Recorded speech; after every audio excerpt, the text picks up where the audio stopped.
Sometimes, the smallest act of kindness can touch a heart that has forgotten how to feel.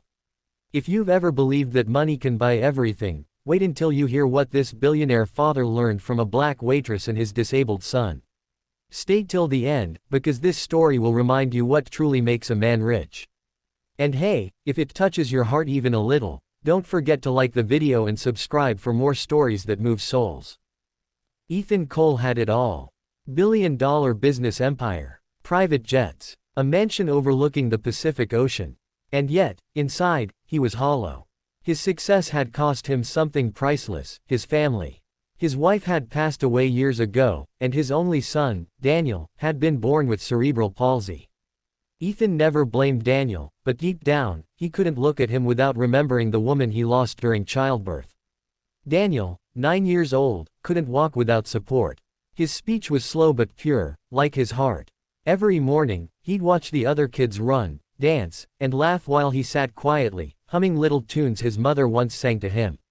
Ethan was always busy, board meetings, calls, flights. His love had turned into silent guilt, and guilt into distance. One evening, Ethan's private jet landed in a small town where he was supposed to meet investors. But the meeting got delayed, and he found himself wandering into a quiet local restaurant, the Silver Spoon Diner. It wasn't glamorous, just warm. Families chatted, kids laughed, and soft jazz played from a speaker in the corner. Ethan sat alone, scrolling through his phone, until he noticed Daniel staring toward the small open space near the counter. There, a young black waitress was playfully dancing with a little girl. Her laughter was soft, genuine, and her movements graceful, like she carried light inside her. Her name tag read, Lila. Daniel smiled for the first time that day. Ethan noticed it, that rare, real smile, and for a moment, he just watched. Then Daniel tugged on his father's sleeve and whispered, "Dad, she dances like mommy." That sentence pierced Ethan's heart.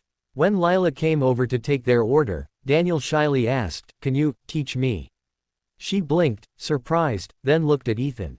"Is it okay?" Ethan hesitated. His instincts said no. But Daniel's eyes, they pleaded silently. So he nodded. Lila knelt down beside Daniel, took his trembling hand, and said, "You don't need perfect steps, sweetheart. You just need a brave heart." She placed his tiny hands on hers and guided him gently to move his feet in rhythm. Slowly, Daniel swayed. His braces clinked softly. The music from the jukebox seemed to wrap around them, fragile, beautiful, and full of courage. Other diners began to watch quietly.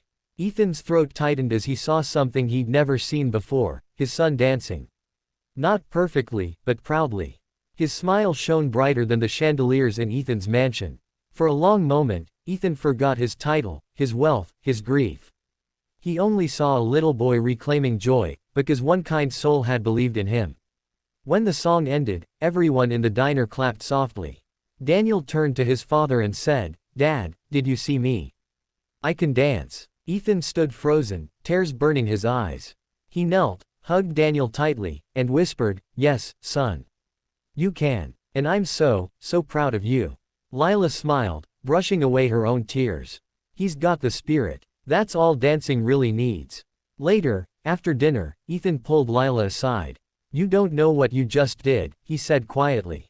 "You gave him something I couldn't, confidence. Hope." Lila looked down, humble. "Sir, I just gave him what he already had inside. Sometimes, people just need someone to remind them it's still there." That night, Ethan couldn't sleep. He replayed every moment in his head, his son's laughter, that fragile courage, Lila's kindness. He realized all his billions, his empire, his success, none of it meant anything compared to that small moment of love. The next morning, he returned to the diner, not as a billionaire, but as a father. He asked to see Lila. She came out, confused, wiping her hands on her apron. Ethan handed her a letter and said, "You changed my son's life. Let me change yours." Lila opened it. It was a full scholarship for her and her little girl, a new home, and a permanent trust fund in her name. She gasped, covering her mouth in shock. "Mr. Cole, I can't accept this." Ethan stopped her gently. "You didn't just help Daniel dance. You helped me feel again. You reminded me what being human means." Tears rolled down her cheeks. "Then promise me one thing," she said. Don't stop dancing with your son. Ethan nodded, eyes glistening. I won't. From that day on, every Sunday became dance day. No meetings, no business calls. Just Ethan and Daniel, playing the same jazz tune from the diner, dancing in their living room. Daniel's steps grew steadier, and Ethan's heart grew lighter. Months later, Ethan invited Lila and her daughter to Daniel's 10th birthday. When Daniel took the floor for his performance, this time without support, everyone in the room cried. And when he finished, he bowed and said, "This dance is for my teacher, Miss Lila, and for my dad, who finally learned to dance too." The applause thundered. But for Ethan, the loudest sound was his son's laughter, pure, free, alive. And that's when Ethan finally understood. Money can build walls, but kindness builds bridges. If this story touched your heart, take a second to like this video, subscribe for more, and remember, somewhere out there, a small act of kindness might just change someone's world forever.